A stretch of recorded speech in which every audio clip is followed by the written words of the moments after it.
ನಮಸ್ಕಾರ ಆತ್ಮೀಯರೇ. ಸಾಧನೆಯ ಹಾದಿಯಲ್ಲಿ ಶುಭಸ್ಯ ಶೀಘ್ರಂ ಅಶುಭಸ್ಯ ವಿಳಂಬ ವಿಚಾರ ಸಂಕಿರಣಕ್ಕೆ ತಮಗೆಲ್ಲ ಆತ್ಮೀಯವಾದ ಸ್ವಾಗತ. ಅದಕ್ಕೂ ಮೊದಲು ಯಾರ್ಯಾರು ನನ್ನ ವಿಡಿಯೋವನ್ನು ಮೊಟ್ಟ ಮೊದಲನೇ ಬಾರಿಗೆ ನೋಡ್ತಾ ಇದ್ದೀರಾ, ದಯಮಾಡಿ ಅವರೆಲ್ಲ ಸಬ್ಸ್ಕ್ರೈಬ್ ಮಾಡಿ, ಕಮೆಂಟ್ ಮಾಡಿ, ಶೇರ್ ಮಾಡಿ, ಲೈಕ್ ಮಾಡಿ ಅಂತ ಹೇಳ್ತಾ ನನ್ನ ವಿಚಾರ ಸಂಕಿರಣವನ್ನು ಮುಂದುವರಿಸ್ತಾ ಇರ್ತೀನಿ. ಆತ್ಮೀಯರೇ, ನಮಗೆ ಯಾವಾಗಲೂ ಸಾಮಾನ್ಯವಾದ ಪ್ರಶ್ನೆಯೊಂದು ಕಾಡುತ್ತಾ ಇರುತ್ತದೆ. ಅದು ಏನೆಂದರೆ, ಮನುಷ್ಯನ ಜೀವನ ಅವನ ಅದೃಷ್ಟವನ್ನು ಆಧರಿಸಿರುತ್ತದೆಯೋ ಅಥವಾ ಅವನ ಹಣೆಬರಹವನ್ನು ಆಧರಿಸಿರುತ್ತದೆಯೋ ಅಥವಾ ದೇವರ ಕೃಪೆಯನ್ನು ಆಧರಿಸಿರುತ್ತದೆಯೋ ಅಥವಾ ಮನುಷ್ಯನ ಜೀವನ ಅವನ ಸ್ವಂತ ಪ್ರಯತ್ನವನ್ನು ಆಧರಿಸಿರುತ್ತದೆಯೋ ಎನ್ನುವ ಒಂದು ಸಾಮಾನ್ಯ ಪ್ರಶ್ನೆ ಯಾವಾಗಲೂ ನಮ್ಮನ್ನು ಕಾಡುತ್ತಲೇ ಇರುತ್ತದೆ.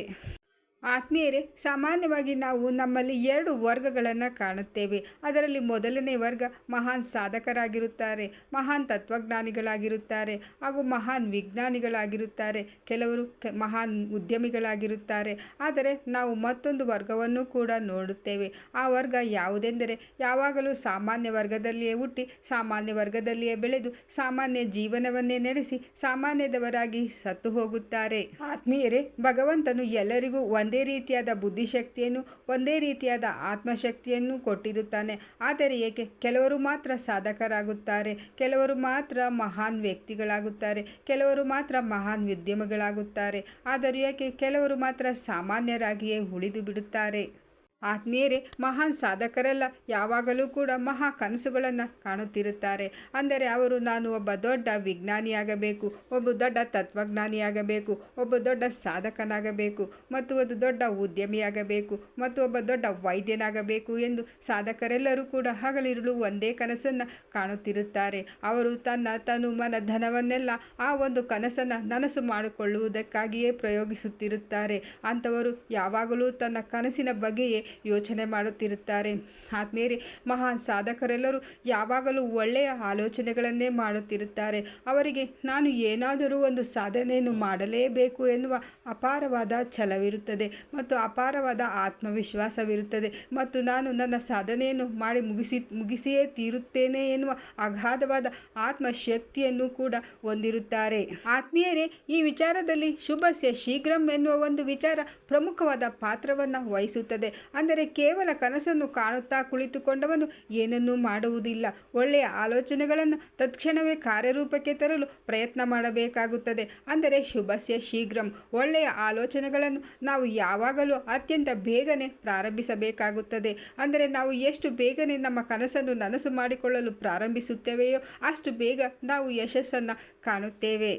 ಆತ್ಮೀಯರೇ, ಮಹಾನ್ ಸಾಧಕರೆಲ್ಲರೂ ಕೂಡ ಮೊದಲು ನಾನು ಮಹಾನ್ ಸಾಧಕನಾಗಬೇಕು, ಮಹಾನ್ ಉದ್ಯಮಿಯಾಗಬೇಕು, ಮಹಾನ್ ವಿಜ್ಞಾನಿಯಾಗಬೇಕು ಮತ್ತು ಏನಾದರೂ ಒಂದು ದೊಡ್ಡ ಸಾಧನೆಯನ್ನು ಮಾಡಿಯೇ ತೀರಬೇಕು ಎಂದು ಮೊದಲು ಕನಸನ್ನು ಕಾಣುತ್ತಾರೆ. ಅವರು ಆ ಕನಸನ್ನು ನನಸು ಮಾಡಿಕೊಳ್ಳಲು ಆದಷ್ಟು ಬೇಗನೆ ಕಾರ್ಯಪ್ರವೃತ್ತರಾಗುತ್ತಾರೆ. ಅಂದರೆ ತನ್ನ ಕನಸು, ತನ್ನ ಛಲ ಮತ್ತು ತನ್ನ ಆತ್ಮವಿಶ್ವಾಸದೊಂದಿಗೆ ಅವರು ಮನೆಯಿಂದ ಹೊರಬರುತ್ತಾರೆ. ತನ್ನ ಛಲವನ್ನು, ತನ್ನ ಕನಸನ್ನು ನನಸು ಮಾಡಿಕೊಳ್ಳಲು ಏನೇನು ಮಾಡಬೇಕೋ ಅದೆಲ್ಲವನ್ನು ಮಾಡಲು ಪ್ರಾರಂಭಿಸುತ್ತಾರೆ. ಆತ್ಮೀಯರೇ, ಅದನ್ನೇ ನಾವು ಶುಭಸ್ಯ ಶೀಘ್ರಂ ಎಂದು ಹೇಳುತ್ತೇವೆ. ನಾವು ಕನಸುಗಳನ್ನು ಕಾಣುತ್ತಾ ಮನೆಯಲ್ಲೇ ಕುಳಿತುಕೊಂಡರೆ ಯಾವ ಸಾಧನೆಯೂ ಆಗುವುದಿಲ್ಲ. ಮೊದಲನೆಯ ಹೆಜ್ಜೆ ಏನೆಂದರೆ, ಮಹಾನ್ ಸಾಧಕನು ಮೊದಲು ಮಹಾನ್ ಕನಸನ್ನು ಕಾಣುತ್ತಾನೆ. ಎರಡನೆಯದಾಗಿ ತನ್ನ ಕನಸನ್ನು ಈಡೇರಿಸಿಕೊಂಡೇ ತೀರುತ್ತೇನೆ ಎನ್ನುವ ಛಲವನ್ನು ಹೊಂದುತ್ತಾನೆ. ಮೂರನೆಯದಾಗಿ ತನ್ನ ಛಲವನ್ನು, ತನ್ನ ಕನಸನ್ನು ನನಸು ಮಾಡಿಕೊಳ್ಳಲು ಮನೆಯಿಂದ ಹೊರಬಂದು ಅದಕ್ಕಾಗಿ ಬೇಕಾದ ಎಲ್ಲ ಪ್ರಯತ್ನಗಳನ್ನು ಪ್ರಾರಂಭಿಸುತ್ತಾನೆ. ಆನಂತರ ಭಗವಂತನು ಅವನಿಗೆ ಎಲ್ಲ ದಾರಿಗಳನ್ನು ತಾನಾಗಿಯೇ ತೋರಿಸುತ್ತಾ ಹೋಗುತ್ತಾನೆ. ಆದುದರಿಂದ ಆತ್ಮೀಯರೇ, ನಾವು ಯಾವಾಗಲೂ ಒಳ್ಳೆಯ ಆಲೋಚನೆಗಳನ್ನು ಮಾಡುತ್ತಿರಬೇಕು ಹಾಗೂ ಆ ಒಳ್ಳೆಯ ಆಲೋಚನೆಗಳನ್ನು, ಆ ಒಳ್ಳೆಯ ಕನಸುಗಳನ್ನು ನನಸು ಮಾಡಿಕೊಳ್ಳಲು ಆದಷ್ಟು ಬೇಗನೆ ಕಾರ್ಯಪ್ರವೃತ್ತರಾಗಬೇಕು. ಅಂದರೆ ನಮ್ಮ ಒಳ್ಳೆಯ ಆಲೋಚನೆಗಳನ್ನು ಆದಷ್ಟು ಬೇಗನೆ ಪ್ರಾರಂಭಿಸಬೇಕು. ಅದನ್ನೇ ನಾವು ಶುಭಸ್ಯ ಶೀಘ್ರಂ ಎಂದು ಹೇಳುತ್ತೇವೆ. ಆತ್ಮೀಯರೇ, ಇದಕ್ಕೆ ವಿರುದ್ಧವಾದ ಇನ್ನೂ ಒಂದು ತತ್ವವಿದೆ. ಅದು ಏನೆಂದರೆ ಅಶುಭಸ್ಯ ವಿಳಂಬ ಎಂದು. ಆತ್ಮೀಯರೇ, ಅಶುಭಸ್ಯ ವಿಳಂಬ ಎನ್ನುವಂತೆ ಮನುಷ್ಯನಿಗೆ ಯಾವಾಗಲೂ ಕೂಡ ಕಾಮ, ಕ್ರೋಧ, ಮದ, ಮತ್ಸರಗಳು ತೀರಾ ಸಾಮಾನ್ಯವಾದ ವಿಷಯವಾಗಿರುತ್ತದೆ. ಮನುಷ್ಯನಿಗೆ ಯಾರದೋ ಮೇಲೆ ಸಹಜವಾಗಿ ಅಸೂಯೆ ಉಂಟಾಗುತ್ತದೆ ಮತ್ತು ಯಾವಾಗಲೂ ತಾನು ಅಸೂಯೆ ಪಡೆಯುವವರು ಹಾಳಾಗಲೆಂದು ಬಯಸುತ್ತಿರುತ್ತಾನೆ ಮತ್ತು ತಾನು ಅಸೂಯೆ ಪಡುತ್ತಿರುವವರಿಗೆ ಯಾವಾಗಲೂ ಕೆಡುಕು ಮಾಡಲು ಪ್ರಯತ್ನಿಸುತ್ತಿರುತ್ತಾನೆ. ಮತ್ತು ಕೋಪವೂ ಕೂಡ ಅಷ್ಟೇ ಸಾಮಾನ್ಯವಾದ ವಿಷಯವಾಗಿದೆ. ನಮಗೆ ಯಾರದೋ ಮೇಲೆ ಅತ್ಯಂತ ಬೇಗನೆ ಅಗಾಧವಾದ ಕೋಪ ಬರುತ್ತದೆ. ಆ ಕೋಪದಲ್ಲಿ ನಾವು ಅವರನ್ನು ಹೊಡೆದು ಬಿಡಬೇಕು ಎಂದು ಹೊರಟು ಬಿಡುತ್ತೇವೆ. ಆದರೆ ಆತ್ಮೀಯರೇ, ನಾವು ಯಾವಾಗಲೂ ಇಂಥ ಕೆಟ್ಟ ಕೆಲಸಗಳನ್ನು ಮುಂದೂಡುತ್ತಲೇ ಇರಬೇಕಾಗುತ್ತದೆ. ಇದನ್ನೇ ನಾವು ಅಶುಭಸ್ಯ ವಿಳಂಬ ಎಂದು ಹೇಳುತ್ತೇವೆ. ಆತ್ಮೀಯರೇ, ಯಾವಾಗಲೂ ಹಳ್ಳದ ಕಡೆಗೆ ನೀರು ಹರಿಯುವಂತೆ ಮನುಷ್ಯನಿಗೆ ಸಹಜವಾಗಿ ಕೆಟ್ಟ ಆಲೋಚನೆಗಳು ಬರುತ್ತಲೇ ಇರುತ್ತವೆ. ಯಾಕೆಂದರೆ ಮನುಷ್ಯನಿಗೆ ಭಗವಂತನು ಅವನ ರಕ್ತದಲ್ಲಿಯೇ ಕಾಮ, ಕ್ರೋಧ, ಮದ, ಮತ್ಸರಗಳಂತಹ ಕೆಟ್ಟ ನೀಚ ಗುಣಗಳನ್ನು ಇಟ್ಟಿರುತ್ತಾನೆ.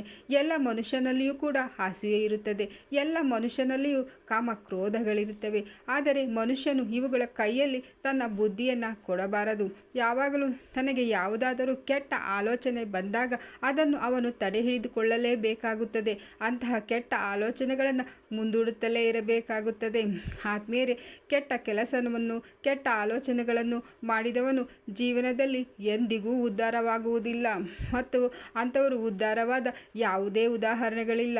ಈ ಕೆಟ್ಟ ಆಲೋಚನೆಗಳು ತನ್ನನ್ನು ಕೆಡಿಸಿ, ತನ್ನ ಪರಿಸರವನ್ನು ಕೆಡಿಸಿ, ತನ್ನ ನಂಬಿದವರನ್ನು ಕೆಡಿಸುವಂತಹ ಅಪಾರವಾದ ಸಮಾಜಘಾತಕ ಶಕ್ತಿಗಳಾಗಿವೆ. ಅದರಿಂದ ಆತ್ಮೀಯರೇ, ಮನುಷ್ಯನ ಜೀವನ ಅವನ ಹಣೆಬರಹವನ್ನು ಆಧರಿಸಿರುವುದಿಲ್ಲ ಅಥವಾ ಅವನ ಅದೃಷ್ಟವನ್ನು ಆಧರಿಸಿರುವುದಿಲ್ಲ ಅಥವಾ ಯಾವುದೋ ದೇವರ ಕೃಪೆಯನ್ನು ಕೂಡ ಆಧರಿಸಿರುವುದಿಲ್ಲ. ಆತ್ಮೀಯರೇ, ಮನುಷ್ಯನ ಜೀವನ ಯಾವಾಗಲೂ ಕೂಡ ಅವನ ಮಾಡುವ ಆಲೋಚನೆಗಳನ್ನು ಆಧರಿಸಿರುತ್ತದೆ. ಯಾವ ಮನುಷ್ಯ ತಾನು ದೊಡ್ಡ ಸಾಧನೆ ಮಾಡಬೇಕು, ತಾನು ದೊಡ್ಡ ವಿಜ್ಞಾನಿಯೋ, ತತ್ವಜ್ಞಾನಿಯೋ, ವೈದ್ಯನೋ ಆಗಬೇಕೆಂದು ಕನಸು ಕಾಣುತ್ತಾನೋ ಅಂತಹ ಮನುಷ್ಯ ಅಂತಹ ಸಾಧನೆಗಳನ್ನು ಮಾಡುತ್ತಾನೆ, ಮಹಾನ್ ಸಾಧಕನಾಗುತ್ತಾನೆ. ಮತ್ತು ಯಾವ ಮನುಷ್ಯ ಯಾವ ಕನಸುಗಳನ್ನು ಕಾಣದೆ, ಯಾವ ಛಲವನ್ನು ಹೊಂದದೆ ಸೋಮಾರಿಯಾಗಿ ಮನೆಯಲ್ಲೇ ಕಾಲ ಕಳೆಯುತ್ತಾನೋ ಅವನು ಸಾಮಾನ್ಯ ವ್ಯಕ್ತಿಯಾಗಿಯೇ ಉಳಿದು ಬಿಡುತ್ತಾನೆ. ಆದುದರಿಂದ ಆತ್ಮೀಯರೇ, ನಮ್ಮ ಜೀವನ ಯಾವಾಗಲೂ ಕೂಡ ನಾವು ಮಾಡುವ ಆಲೋಚನೆಗಳನ್ನು ಮಾತ್ರ ಅವಲಂಬಿಸಿರುತ್ತದೆ. ಇಲ್ಲಿ ಒಂದು ವಿಚಾರವನ್ನು ನಾವು ನೆನಪಿಡಲೇಬೇಕಾಗುತ್ತದೆ. ಅದು ಏನೆಂದರೆ, ಶುಭಸ್ಯ ಶೀಘ್ರಂ ಅಶುಭಸ್ಯ ವಿಳಂಬ ಎನ್ನುವಂತೆ ಮನುಷ್ಯನು ತನ್ನಲ್ಲಿ ಬರುವ ಒಳ್ಳೆಯ ಆಲೋಚನೆಗಳನ್ನು ಯಾವಾಗಲೂ ಆದಷ್ಟು ಬೇಗನೆ ಪ್ರಾರಂಭಿಸಬೇಕು ಮತ್ತು ತನ್ನಲ್ಲಿ ಬರುವ ಕೆಟ್ಟ ಆಲೋಚನೆಗಳನ್ನು ಆದಷ್ಟು ಮುಂದೂಡುತ್ತಲೇ ಹೋಗಬೇಕಾಗುತ್ತದೆ. ಆದ್ದರಿಂದ ಆತ್ಮೀಯರೇ, ದಯಮಾಡಿ ನಮ್ಮಲ್ಲಿ ಬರುವ ಯಾವುದೇ ಒಳ್ಳೆಯ ಆಲೋಚನೆಗಳನ್ನು ದಯಮಾಡಿ ಆದಷ್ಟು ಬೇಗನೆ ಪ್ರಾರಂಭ ಮಾಡಿ. ಹಾಗೂ ಯಾವಾಗಲೂ ತಮ್ಮಲ್ಲಿ ಕೆಟ್ಟ ಆಲೋಚನೆಗಳೇನಾದರೂ ಬಂದಲ್ಲಿ ದಯಮಾಡಿ ಅದನ್ನು ಮುಂದೂಡುತ್ತಲೇ ಹೋಗಬೇಕು. ಇದರಿಂದ ನಮಗೆ ನಮ್ಮ ಜೀವನವನ್ನು ಸರಿಯಾದ ದಾರಿಯಲ್ಲಿ ನಡೆಸಿಕೊಂಡು ಹೋಗಲು ಸಾಧ್ಯವಾಗುತ್ತದೆ. ಆತ್ಮೀಯರೇ, ನಮ್ಮಲ್ಲಿ ಹುಟ್ಟುತ್ತಲೇ ಬರುವ ಕಾಮ, ಕ್ರೋಧ, ಮದ, ಮತ್ಸರಗಳಂತಹ ಕೆಟ್ಟ ಗುಣಗಳಿಗೆ ನಮ್ಮನ್ನು ಅರ್ಪಿಸಿದ್ದೇ ಆದಲ್ಲಿ ನಮ್ಮ ಬದುಕು ಅಂದೇ ಸರ್ವನಾಶವಾಗಿ ಹೋಗುತ್ತದೆ. ಆದುದರಿಂದ ಆತ್ಮೀಯರೇ, ನಮ್ಮ ಜೀವನ ಯಾವಾಗಲೂ ನಮ್ಮ ಆಲೋಚನೆಗಳನ್ನು ಆಧರಿಸಿರುತ್ತದೆ.